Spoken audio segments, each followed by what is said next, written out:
The recent operation by the Israel Defense Forces, IDF, in southern Lebanon, which began on October 1st, has exposed the weaknesses in Hezbollah's military structure. Despite its narrative of strength and competence, Hezbollah has so far failed to organize an effective resistance in this theater of war. The Israeli campaign, meticulously planned and executed over months with ground, air, and covert operations, has successfully targeted Hezbollah's command centers and supply lines, temporarily dismantling its ability to threaten northern Israel. Despite Hezbollah's attempts to project confidence to the public in the Middle East, the reality on the ground indicates a disorganized force, heavily impacted by Israeli attacks.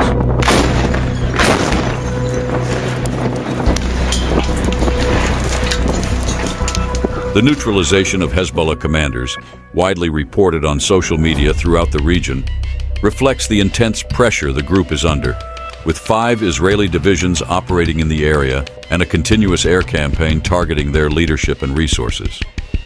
According to war analysts, Hezbollah, despite its technological and military inferiority, could have made strategic moves that might have changed the scenario in this theater of war.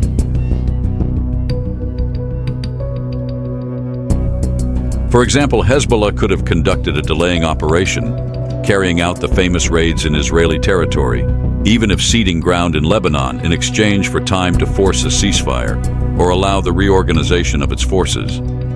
This type of maneuver is designed to slow down the enemy's advance without engaging in a decisive confrontation.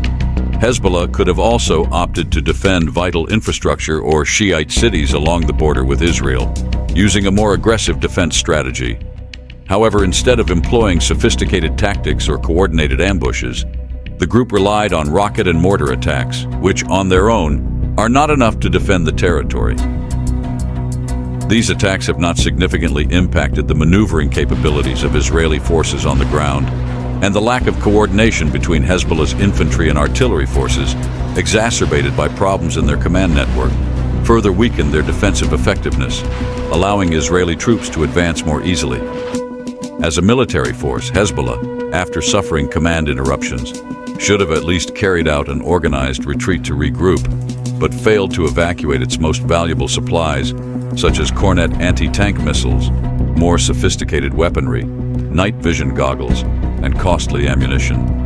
In other words, despite the many tunnels in southern Lebanon, it seems there was no concrete retreat plan in case of an Israeli invasion. As a result, these assets fell into the hands of Israeli forces. Hezbollah's military forces failed to execute any of these tasks coherently. Instead, they showed limited resistance in some sectors while abandoning others in a way that doesn't demonstrate a clear operational plan or pattern. Therefore, Hezbollah's failure so far shows that its military forces are in disarray on the battlefield. However, this degradation of Hezbollah's capabilities is likely temporary.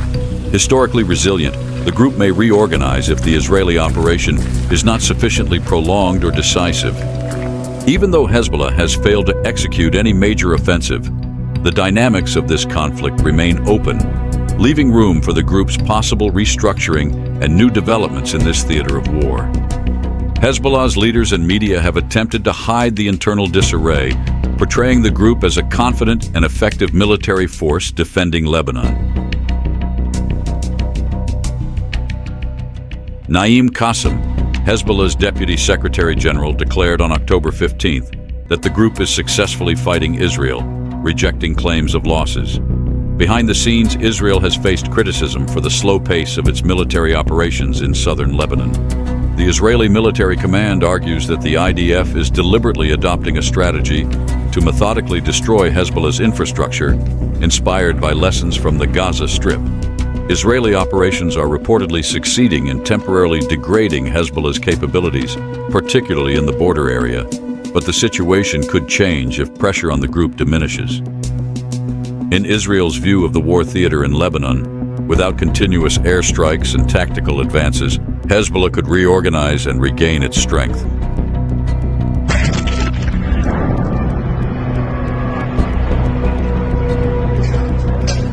Israeli ground troops continued their intense operations in southern Lebanon on October 28th, with artillery shelling in areas such as Halta, Farchuba, and Sheba in the Hasbaya district. These attacks, conducted by the IDF's 210th Division, are part of a series of targeted strikes in the final days of October. Simultaneously, the 98th Division carried out clearing operations in Odessa, demolishing structures, while senior IDF officers visited a recently destroyed Hezbollah tunnel. Hezbollah retaliated by firing rockets and mortars at Israeli forces in Al-Amra, near Al-Wazani, and along the Kafar-Kila-Metula border. Israel reported that the 91st Division of the IDF destroyed Hezbollah's ability to carry out ground infiltrations from Kafar Kila, a critical area where Hezbollah's elite Radwan unit had planned operations against Israel. Additionally, the 769th Brigade of the IDF destroyed hundreds of military buildings and captured weapons and equipment from Hezbollah. The 36th Division of the IDF also continues its operations in Adarun, where Israeli forces destroyed tunnels and other underground infrastructures used by Hezbollah. These efforts aim to neutralize Hezbollah's capabilities along the border and prevent future attacks. Although the militant group still maintains significant indirect fire capabilities in the region. On October 28th, the Israel Defense Forces continued their intensive air campaign against Hezbollah, targeting dozens of positions in southern Lebanon.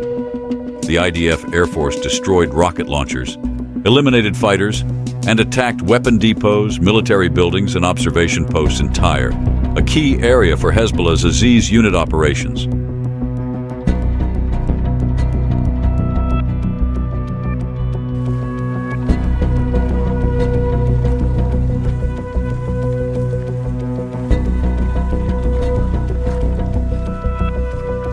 Before the strikes, the IDF issued evacuation warnings to the region's residents to minimize civilian casualties. Since October 27th, Hezbollah has launched at least 17 attacks against Israel, primarily targeting IDF air defense and communication sites on Mount Meron, a frequent target since October 2023. In addition, Hezbollah has continued attacking military-industrial facilities in northern Israel, a strategy that began in late September in response to the intensification of the IDF's air campaign in Lebanon.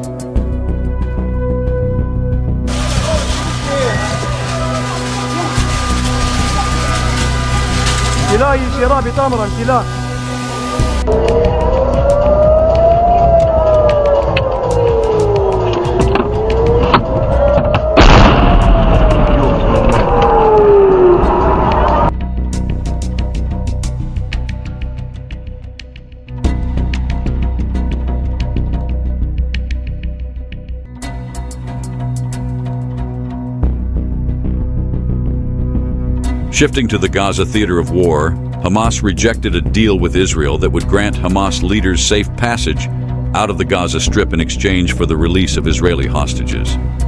Hamas's rejection signals that the group has not accepted defeat and believes it can survive and recover in the Gaza Strip. Mossad Director David Barnea proposed the deal during a meeting with Egyptian officials, but Hamas, represented by Khalil al-Hayya, rejected the offer, stating that it will continue to fight for influence in the Gaza Strip. Hamas seeks to exploit the lack of a post-war plan to push for the creation of a unity government with the Palestinian Authority, with the aim of slowly taking control. The rejection of the deal reflects the group's ongoing commitment to confronting Israel, even after the neutralization of its leader Yahya Sinwar. Hamas is likely to continue negotiating ceasefires involving hostages to achieve its maximum goals, such as the withdrawal of Israeli forces from the Gaza Strip. Negotiations are ongoing in Doha, Qatar.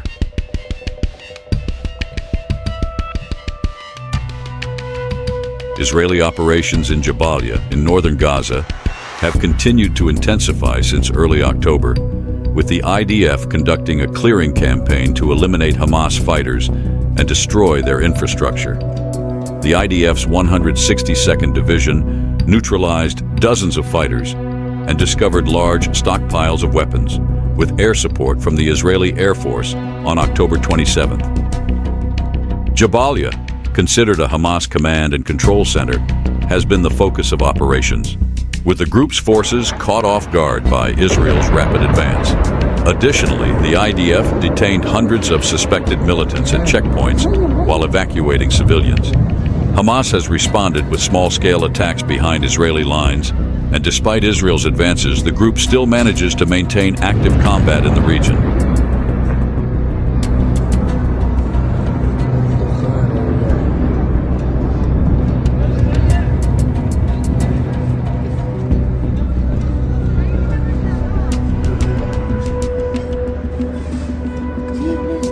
Finally, between October 26th and 28th, 2024, Israel officially acknowledged 12 more casualties in its army during combat in Lebanon and the Gaza Strip.